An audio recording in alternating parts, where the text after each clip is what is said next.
Bom dia, paz igreja, amém? Como é que vocês estão? Na paz, tudo certo?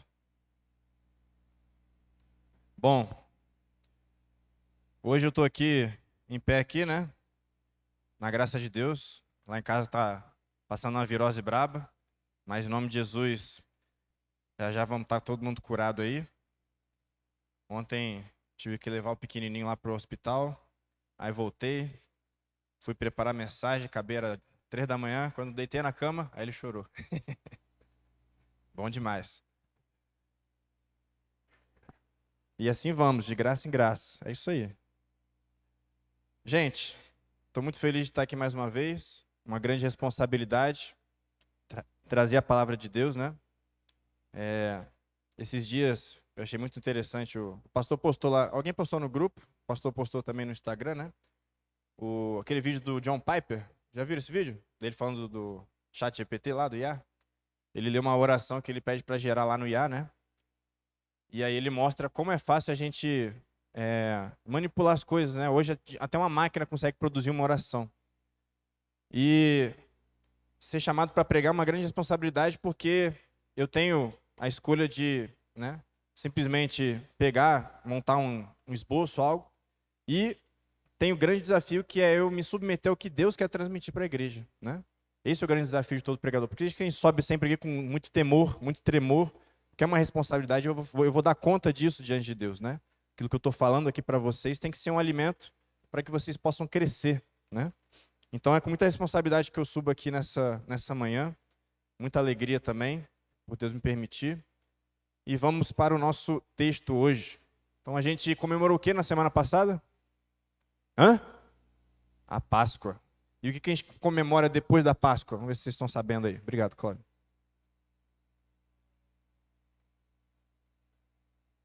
Depois da Páscoa vem os Pentecostes. Vão lembrar disso aí? Não? Guilherme, projeta aí pra gente. A gente vai estar meditando hoje sobre o dia de Pentecostes.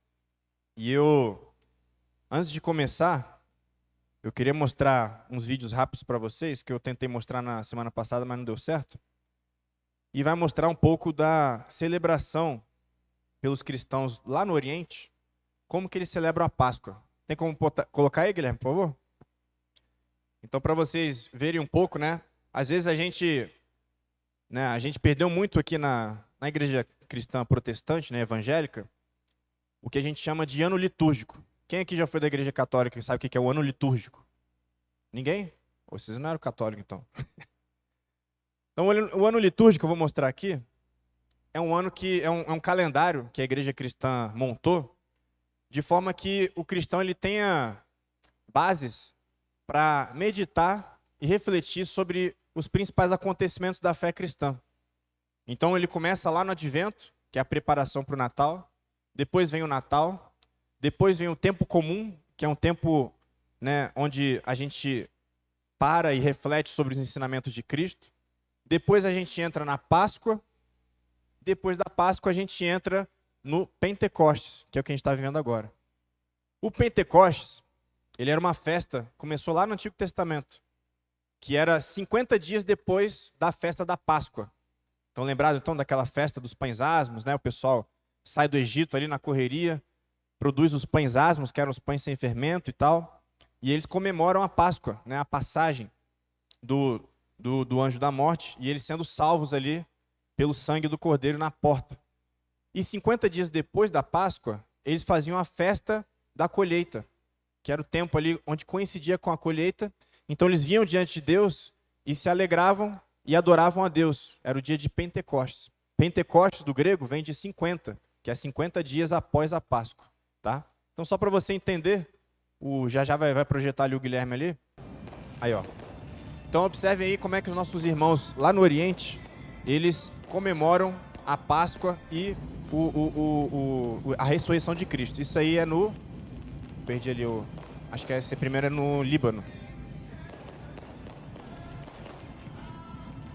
Vou mostrar mais um.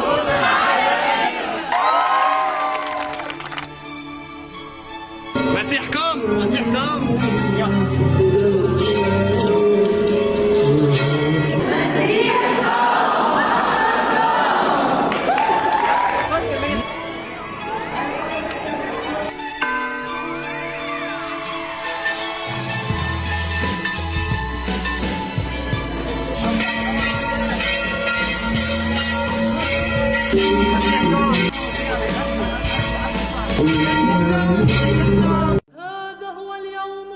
Show? Ah, tem mais um. Esse aí na Palestina.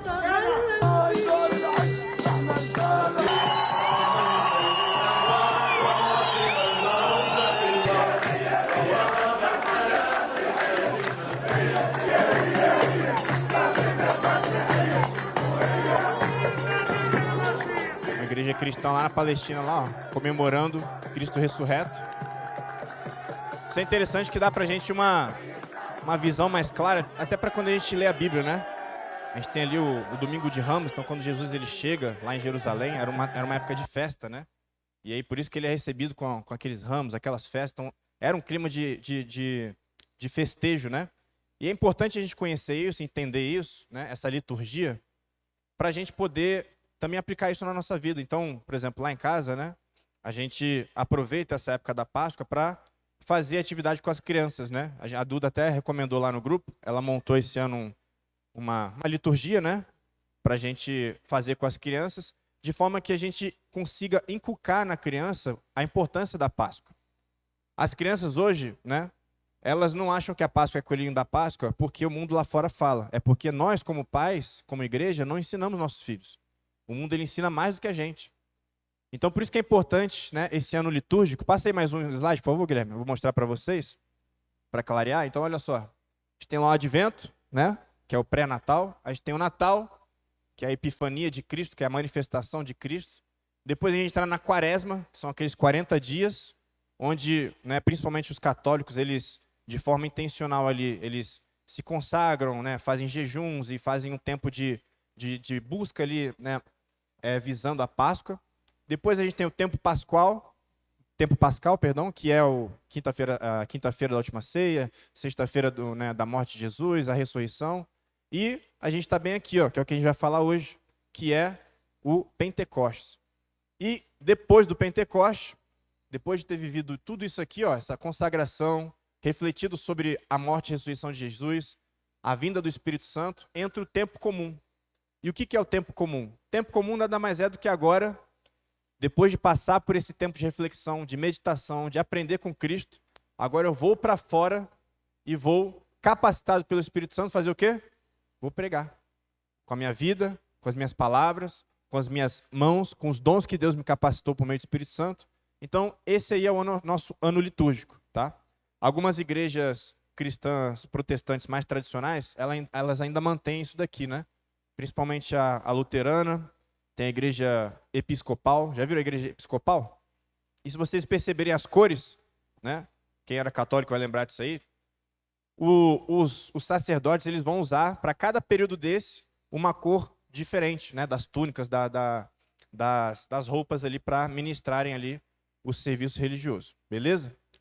Uma introdução, então, só a título de conhecimento, mas é importante você entender isso daqui. É importante você estar ligado, para você não vir num culto, né, de Páscoa sem você fazer a devida reflexão, sem você fazer a devida meditação na morte de Cristo. É importante para você vir hoje num culto de Pentecostes e você entender que nós estamos aqui buscando a capacitação do Espírito Santo, que é o que a gente vai falar hoje, né? Então, o pastor ele orientou para que esses próximos temas de mensagem sejam direcionados para isso. Após a Páscoa, a gente vive o Pentecostes. Amém? Deu para entender ou não? Muita informação, né? Depois vocês estudam em casa, tá? Dá uma olhada. Vamos lá então para o nosso texto, Atos, capítulo 2. Eu vou ler aqui Atos, capítulo 2, a partir do versículo 1. Amém?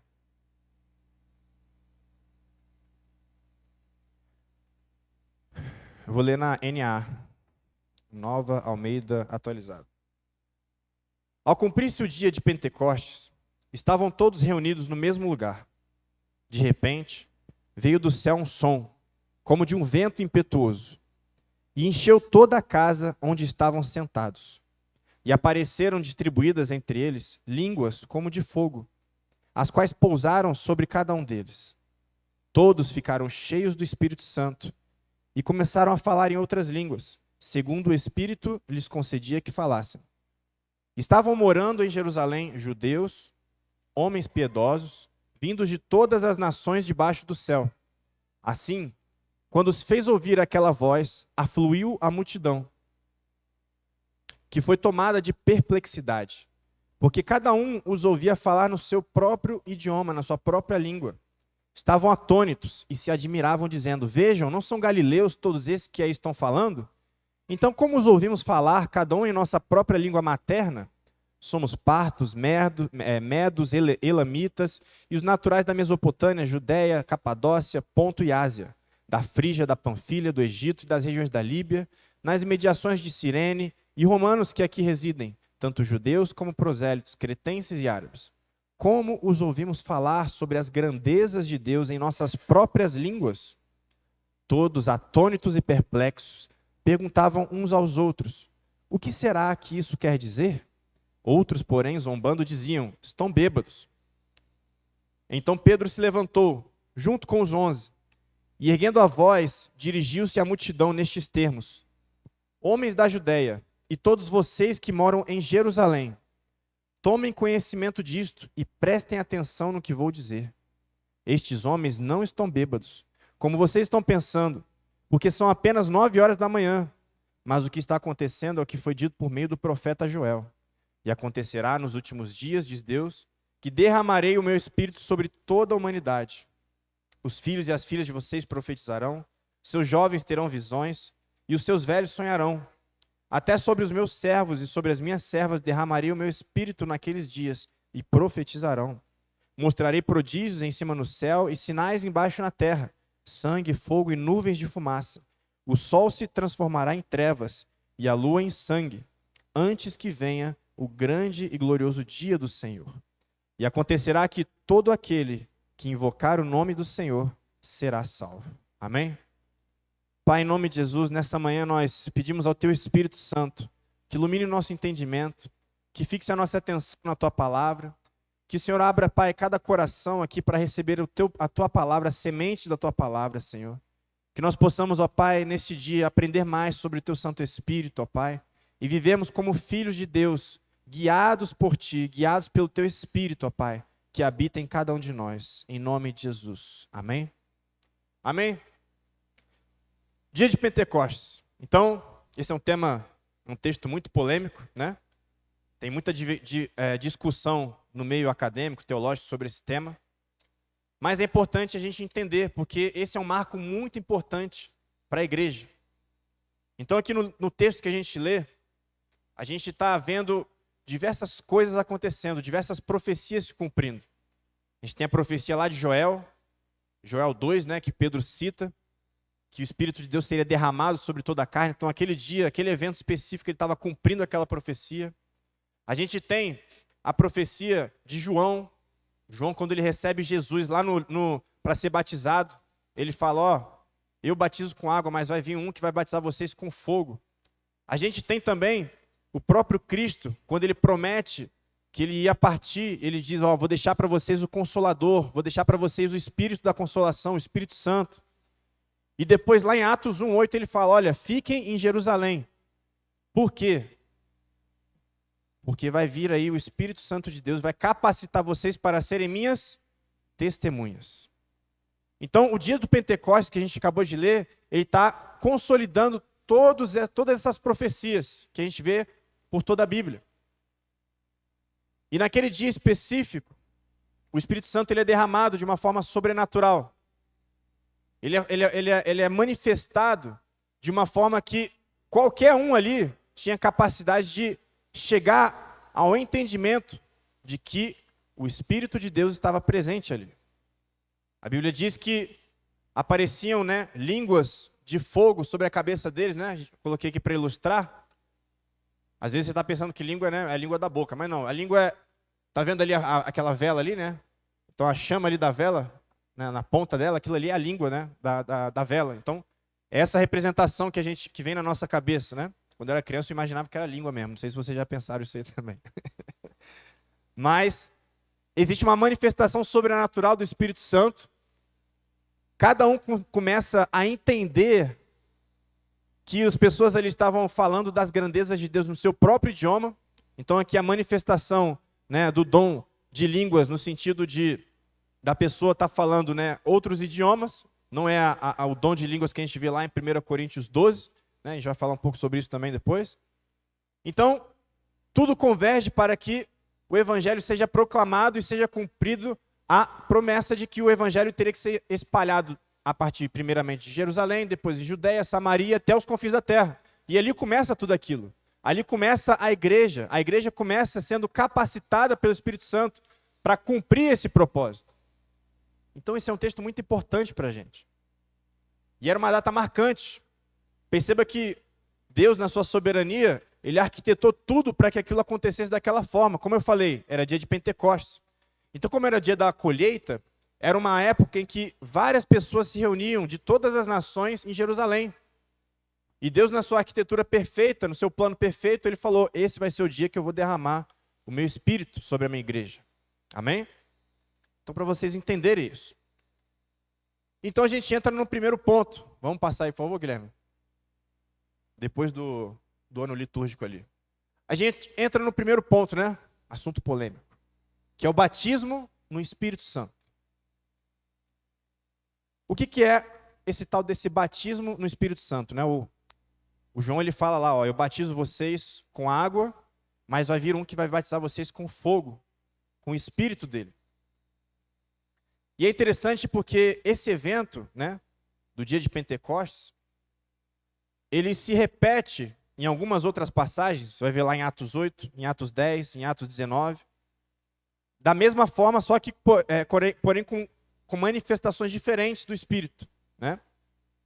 Mas o que vem a ser esse batismo no Espírito? Então vamos lá, vamos entender isso daqui. Isso é muito importante para nós como cristãos entendermos como deve ser o nosso relacionamento com o Espírito de Deus. Primeira coisa, a descida do Espírito Santo no dia de Pentecostes, ela não era um evento em si mesmo. Nós não buscamos a capacitação do Espírito Santo simplesmente para um culto. Não é essa a finalidade. Não é para eu chegar em casa e falar, não, o culto foi uma benção. Por que não? Fogo caiu. Beleza. E aí? O derramar do Espírito ali, ele tinha um propósito, que era capacitar a igreja do Senhor para de forma sobrenatural, ou seja, dependente do agir de Deus, proclamar o Evangelho. Então, o primeiro crivo para eu filtrar uma ação do Espírito Santo genuína é o seguinte: se você foi realmente tocado pelo Espírito Santo de Deus, se você foi cheio do Espírito Santo de Deus, se você impor as mãos sobre você, você teve uma experiência com Deus, a sua vida fora do templo, ela vai mudar. O seu testemunho fora do templo, ele vai mudar. Se não, foi apenas uma experiência emocional. Mas nós não podemos ir para um outro extremo. Qual que é o grande problema hoje? Por falta de conhecimento, por falta de entendimento, assim como a igreja de Corinto lá, que tinha um monte de dom, mas tinha um monte de pecado, tinha um monte de problema, as pessoas elas começam a criar doutrinas a partir das experiências delas.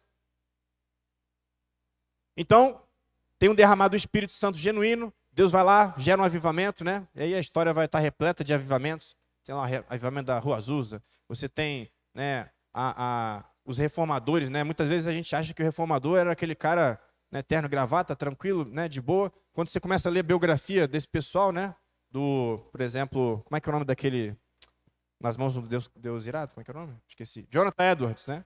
Ele começa a contar as experiências da manifestação do Espírito Santo na casa dele, com a mulher dele, com ele, coisas sobrenaturais. Mas isso é o extraordinário de Deus, isso não é o ordinário. O ordinário é o quê? É o comum.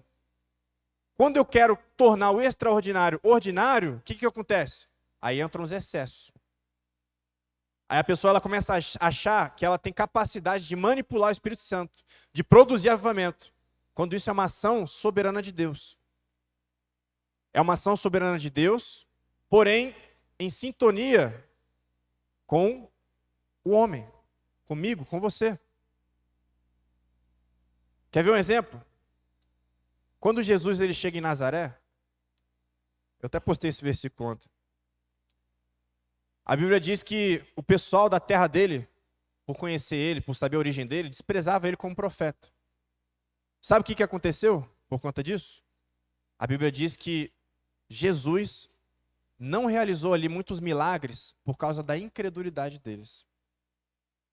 Deus, na sua soberania, queria fazer milagres naquele povo? Queria. Porém, aquele povo não estava aberto por causa da sua incredulidade.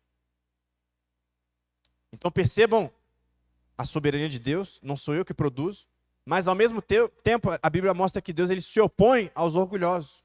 A Bíblia se opõe àquele que não está aberto ao agir de Deus. Então vamos continuar. Qual era o propósito então desse derramado do Espírito lá no Pentecostes? Já lemos, né? A profecia de Joel, profecia de Cristo, marcar o nascimento da igreja de Jesus, que seria movida e sustentada pelo Espírito Santo. Confirmar a salvação e a regeneração. Quando a gente vai, né, a nossa igreja tem uma teologia reformada, né? Então, uma teologia que eu recomendo para vocês, é do Wayne Grudem, muito boa, teologia sistemática, para qualquer um ler e entender, né? Ele é um teólogo reformado, continuista, ou seja, ele crê que Deus continua agindo, fazendo milagres. Deus é mesmo ontem, hoje e sempre, né? E ele vai deixar claro isso aqui, ó, que o batismo no Espírito, ele é distinto da conversão. Onde que está isso na Bíblia? Já ouviram falar de Apolo? Eu queria botar meu nome do meu filho de Apolo, mas a minha mulher não deixou. Apolo era um cara muito inteligente. Eu gosto muito dele. A Bíblia diz que ele era poderoso nas Escrituras. E Apolo, ele pregava com uma potência que todo mundo ficava de queixo caído e aceitava Jesus, sendo que Apolo só conhecia o batismo de João. E aí os apóstolos chegam para Apolo, lá em Atos 10, se eu não me engano, e falam, ó, aí chega Áquila e Priscila, Apolo, vem cá, te contar um segredo. Então, você está pregando aí o evangelho, batismo de João, arrependimento, show de bola. Só que, cara, no dia de Pentecostes aconteceu um negócio muito doido. O Espírito Santo caiu sobre as pessoas e agora as pessoas estão transbordando a presença. Aí o Apolo, como assim? Não estou sabendo. Vem comigo. Aí, você vai ler lá em Atos 10, né? Os apóstolos impõem as mãos sobre os discípulos que estavam ali. O derramado Espírito vem novamente.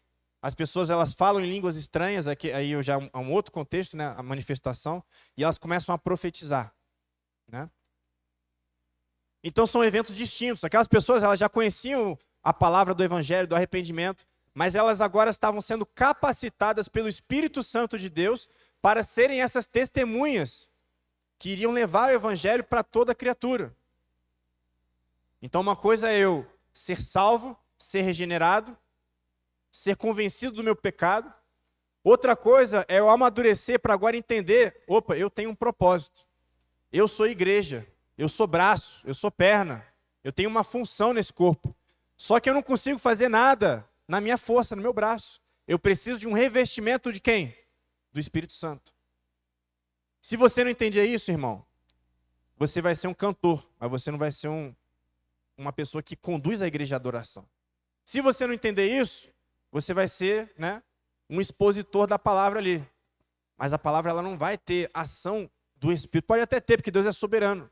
Mas eu preciso entender que para eu fazer qualquer coisa no nome de Deus, por mínima que seja, eu preciso ser capacitado pelo Espírito Santo. E não só dentro da igreja. Se eu quero fazer o meu trabalho de forma excelente e nisso revelar a glória de Deus, eu preciso pedir para Deus para me capacitar. Quer ver um exemplo? Né? Eu tenho aqui um médico. O trabalho dele vai ser diferenciado se ele pedir uma capacitação do Espírito Santo. Como que eu sei disso? Estuda a vida de José. Quando José é eleito governador, dá agonia, né? Eu ficar andando aqui? Não, vocês ficam tranquilos? Eu não consigo ficar parado. Quando José foi eleito governador, ele era tão excelente na gestão dele, que o faraó virou para ele e falou, sabe o quê? Onde nós vamos achar um homem como José, em quem habita o quê? O Espírito de Deus. Isso está na Bíblia, lá no Antigo Testamento. José era diferenciado no que ele fazia, porque ele era capacitado por quem? Pelo Espírito Santo de Deus. Não é porque ele era bom. É porque ele entendia que sem o Espírito Santo não dava. E é por isso que tantos grandes homens de Deus falharam. Porque eram capacitados pelo Espírito, mas começaram a achar que, na verdade, eram eles que faziam o negócio andar. Você vê Saul, por exemplo. Foi acometido lá, né, do espírito maligno, que atormentava ele. Porque começou a fazer as coisas do jeito que ele achava que era melhor. Samuel falou para ele, ó, faz isso. Ele falou, não, mas veja bem, vou fazer assim. Não. Se você é filho de Deus, você é guiado por quem? Pelo Espírito de Deus. Então eu preciso entender que eu preciso dessa sensibilidade. A gente estava meditando no encontro de casais na quarta, né? E antes de eu falar, eu falei isso, ó. Gente, não tem como eu, antes de falar, qualquer ferramenta, qualquer, né, princípio, fundamento aqui para melhorar o seu casamento, se você não entender que, em primeiro lugar, se você não tiver relacionamento com Deus, com o Espírito Santo, não adianta eu falar aqui.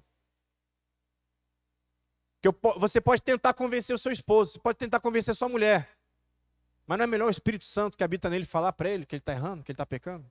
É muito mais fácil. Eu compartilhei lá também no grupo um testemunho de um casamento que estava destruído há 14 anos. E a mulher, ela conta, olha, quando eu parei de tentar resolver os problemas do casamento e resolvi o meu relacionamento com Deus, as coisas começaram a fluir. Por quê? Porque eu abro espaço para o Espírito agir. E agindo Deus, irmão, quem impedirá, né? Então, como cristão, eu tenho que ter isso bem claro na minha vida. Eu não ando com as minhas próprias pernas. Eu sou guiado pelo Espírito Santo de Deus em tudo. Você não pode tomar uma decisão e pedir para Deus abençoar. Não é assim que funciona. Primeiro você oferece Deus. É isso aqui que tem? É isso aqui que o Senhor quer? Para depois eu fazer. Senão eu vou quebrar a cara lá na frente, né? E vou falar, não, deu ruim, deu errado. Quer ver? A gente estava até cantando aqui, e é importante você ter esse discernimento, essa consciência, né? A gente estava cantando aqui que Deus, ele vai... A letra falava que ele irá cumprir o desejo do meu coração, não era isso? Isso está certo? Está certo, em certa forma. Porém, qual é o requisito para isso estar certo? Meu coração tem que estar alinhado com o quê? Com o coração de Deus. Quando eu estou em relacionamento com Deus, o que eu quero é o que Deus quer. O que eu desejo é o que Deus deseja. Aí Deus vai cumprir o desejo do meu coração. Deus não é gênio da lâmpada para você ficar pedindo as coisas do seu jeito. Não é assim que funciona. Ele é Senhor, Ele é Rei. Quem dá a direção é Ele. E Ele sabe o que é melhor, assim como um pai sabe o que é melhor para o seu filho. Então, meus irmãos, a gente precisa ter essa consciência de que eu preciso desse batismo, dessa capacitação do Espírito Santo para qualquer coisa que eu for fazer. Vou casar? Preciso. Vou trabalhar? Preciso. Vou produzir qualquer coisa? Eu preciso ser direcionado pelo Espírito.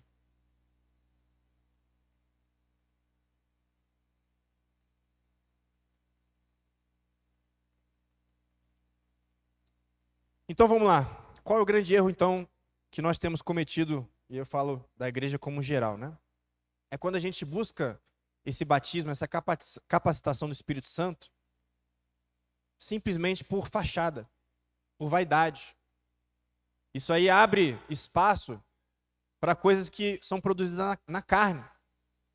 E o que acontece? Né?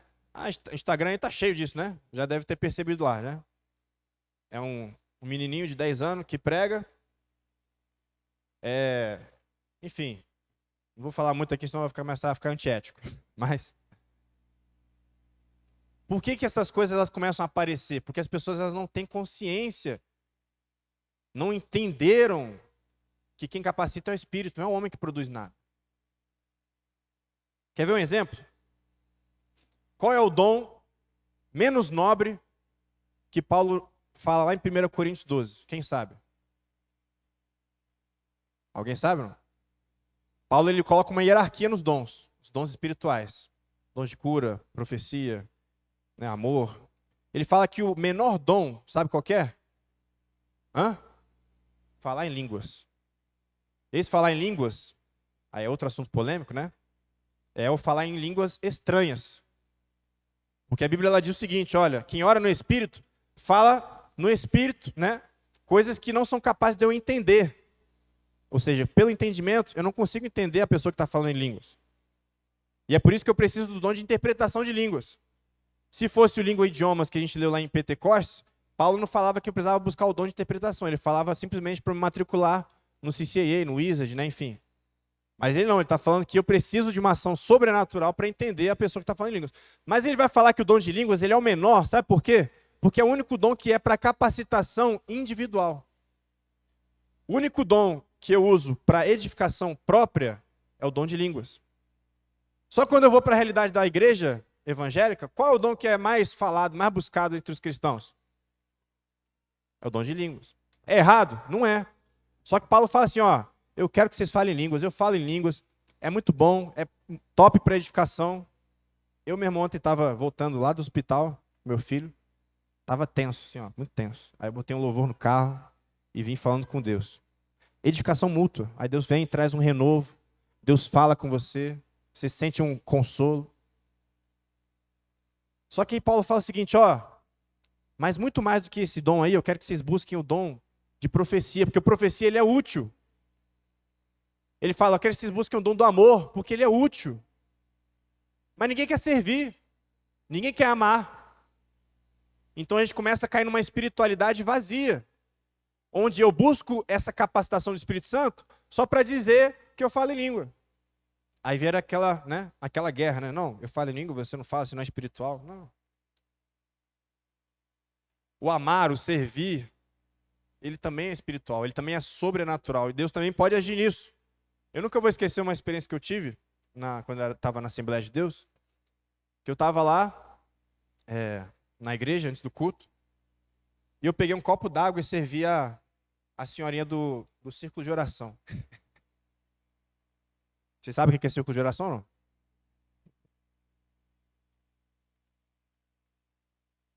Ela pegou o copo d'água, e aí o Espírito Santo pegou ela começou a profetizar na minha vida, falou um monte de coisa, porque eu simplesmente servi um copo d'água para ela, e ela sentiu que aquele servir foi um servir com amor.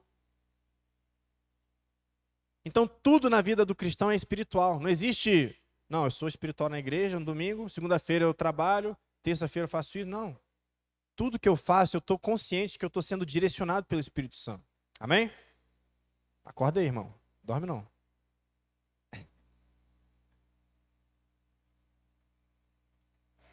Passa aí, Guilherme.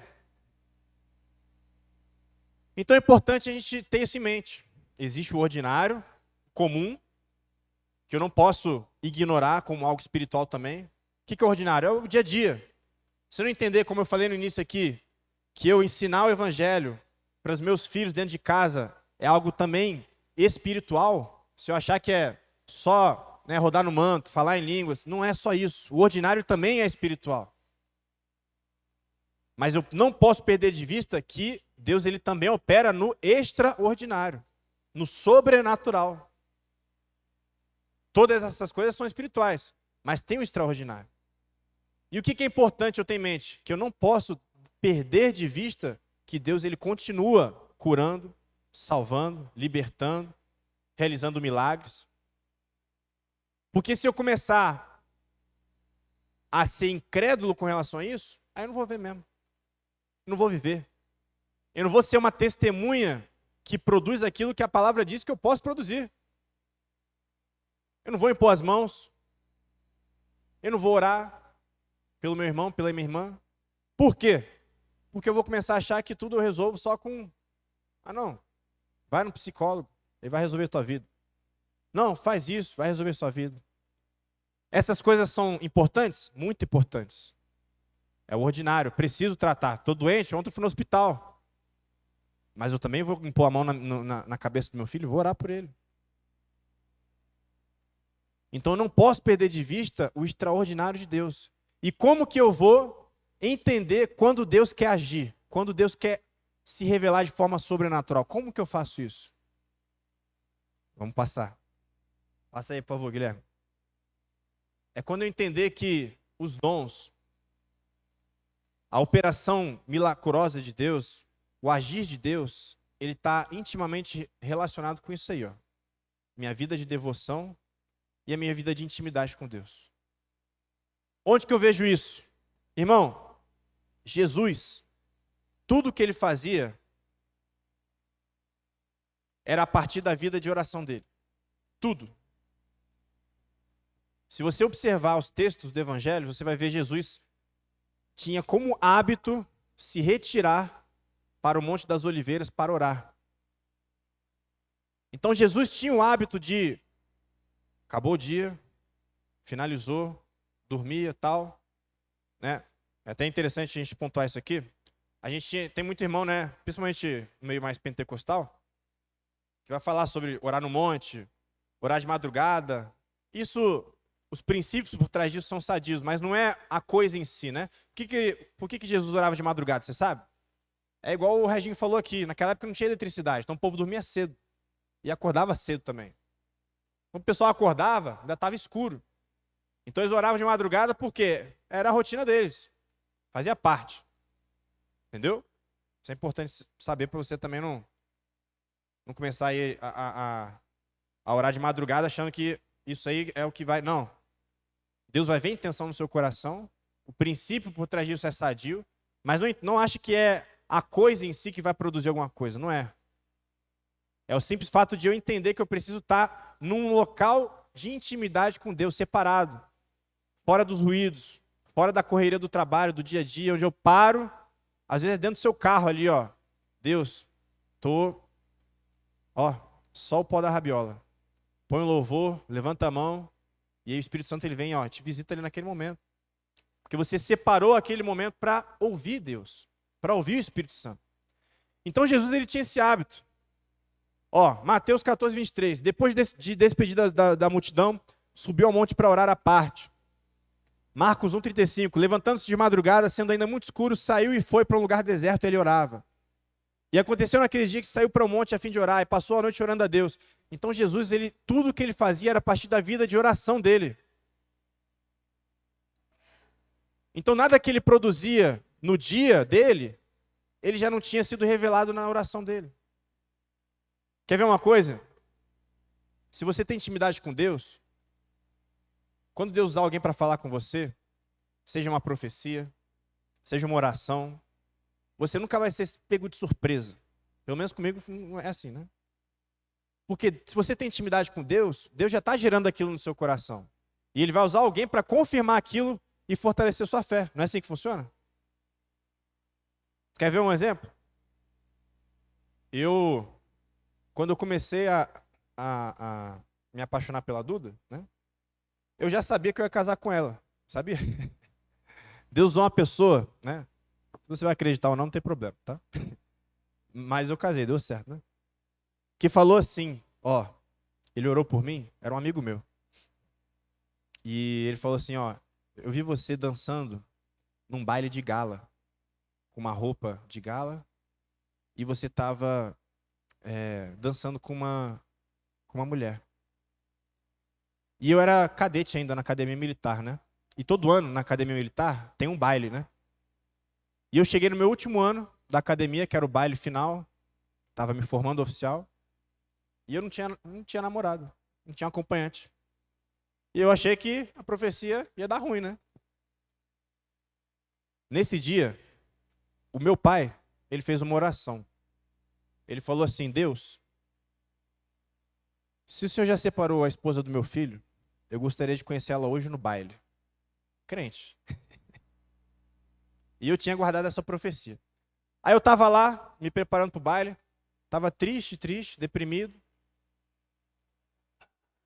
sozinho. E de repente a Duda me liga. Naquela época, eu já estava olhando para ela com olhos diferentes, mas até então não tinha nada. Até porque tinha um problema, isso aí é para outro culto, né? Que a melhor amiga dela gostava de mim. Nossa, só problema.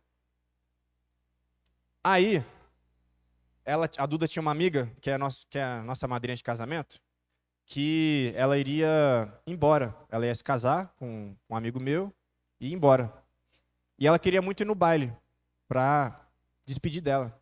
Só que o convite do baile era muito caro. Era tipo 400, 500 reais. Irmão, eu não sei. Quando ela me ligou, foi uma descarga, assim, é agora.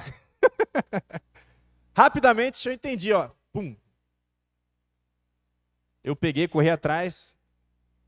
Hã?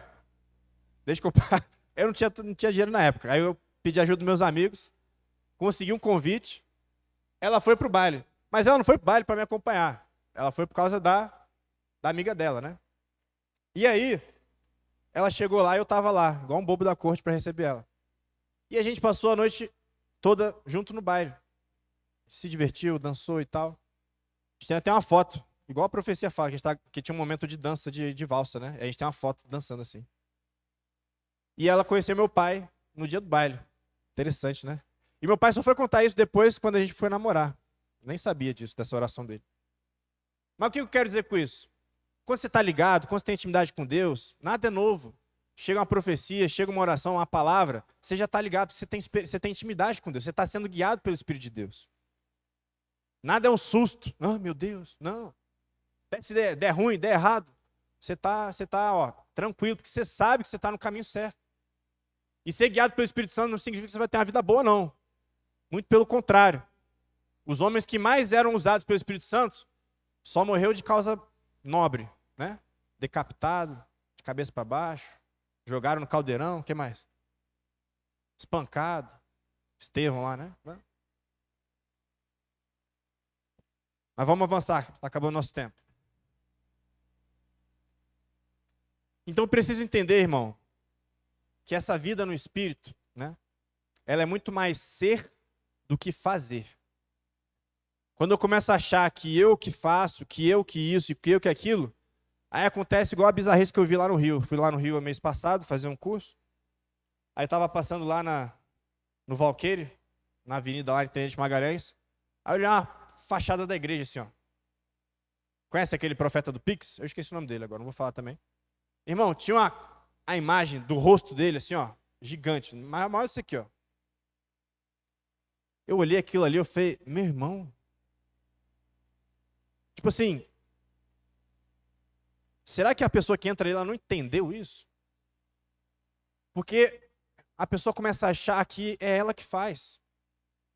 E aí começa a fazer coisas o quê? Carnais. Aí que surgem essas bizarrices que a gente vê, porque não é o Espírito Santo que está nesse negócio. Aí bota lá a fachada, né, a carinha do apóstolo, né? Apóstolo. E vai lá os crentes lá buscar o apóstolo, menos o Espírito Santo. Então eu preciso entender que eu sou um instrumento. Que Deus ele pode fazer sem mim, mas ele escolheu na sua soberania usar a igreja para manifestar o corpo dele. A igreja é a manifestação de Cristo na terra. É eu e você. Podia ser Deus? Podia, irmão. Ele abriu o teto aqui, ó, rapidinho, vinha anjo, ó, convencia todo mundo. Mas ele não quis fazer assim, ele quis fazer o quê? Usando eu e você. E se você não quiser ser usado por Deus, quem vai pregar? Quem vai manifestar? Quem vai impor as mãos?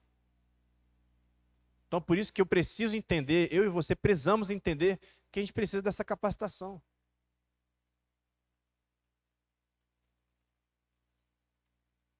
Porque senão, a gente cai no último dilema, que é esse aí, ó. O que é mais importante? Eu ser usado por Deus ou eu ser conhecido por Deus? O que você prefere? Chegar lá diante de Deus e falar que você fez um monte de coisa? Ou chegar lá e encontrar o seu pai, seu senhor, seu amigo? Alguém que você se relacionou a vida toda? A Bíblia ela responde isso pra gente. Lá em Mateus 7. Ela vai dizer assim. Naquele dia, fim dos tempos, né? Juízo final. Muitos vão chegar para mim e vão falar assim, ó, Senhor, no teu nome eu fiz o quê? Expulsei demônio. No teu nome eu profetizei. No teu nome eu fiz isso, eu fiz aquilo. O que Jesus vai falar para esse pessoal? Afastai-vos de mim, porque não vos conheço. Então é uma linha muito tênue. Ser usado é importante? É. Mas se eu não for conhecido de Deus, se eu não for íntimo de Deus, de nada vale. Irmão, pode ter certeza que Deus usa até mula. Deus é soberano para usar até um falso profeta, porque Deus não depende dele. Você quer ver uma coisa que quebra, vai bugar sua mente? Quando eu era criança eu via, né, aquelas, era igreja mundial, mundial, né? Irmão, tinha milagre ali? Naqueles negócios? Tinha ou não tinha? Tinha. Por quê? Porque Deus não depende do cara que está lá em cima pregando heresia. Como é que a mulher do fluxo de sangue ela foi curada? Deus impôs a mão nela? Ela só tocou.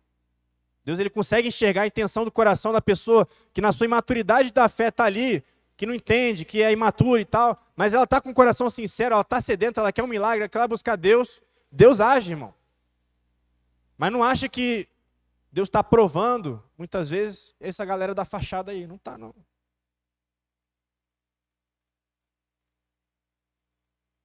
O camarada ele começa a achar que é ele que faz, aí começa aquele terno brilhoso, terno de 20 mil, sapato de jacaré, não sei o quê. Vocês já perceberam que eu só prego com a mesma roupa, né? Se quiser me doar uma camisa aí, ó.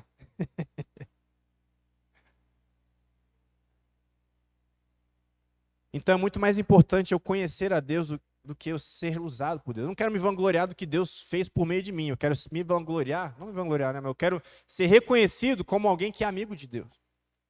Isso é mais importante. Mas sem o Espírito Santo, isso não vai rolar. Sem eu buscar de todo o meu coração, não vai rolar.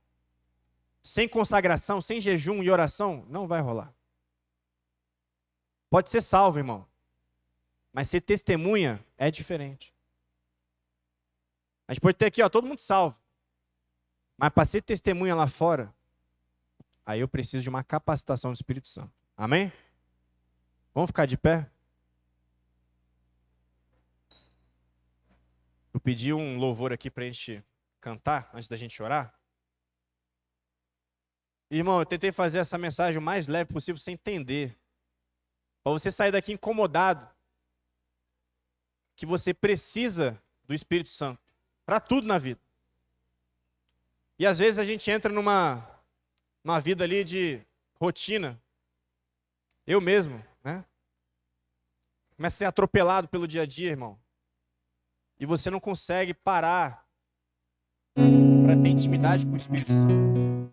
Para ser visitado pelo Espírito Santo. Para receber um toque do Espírito Santo. Uma capacitação. Para que você possa transbordar. Então nessa manhã a gente vai cantar. Depois eu vou te convidar aqui para vir na frente para a gente chorar com você. Por favor, não fica tímido, não fica envergonhado, a gente está entre irmãos aqui. E eu acredito muito nisso. Quando a gente impõe as mãos, a gente está em obediência, fazendo aquilo que Deus mandou a gente fazer, que é orar uns pelos outros. Todos os episódios de derramar do Espírito Santo que a gente vê na Bíblia eram precedidos pelo quê? Imposição de mãos. E se você chegou aqui hoje, você está sentindo, seco, vazio. Você está precisando de uma direção do Espírito Santo.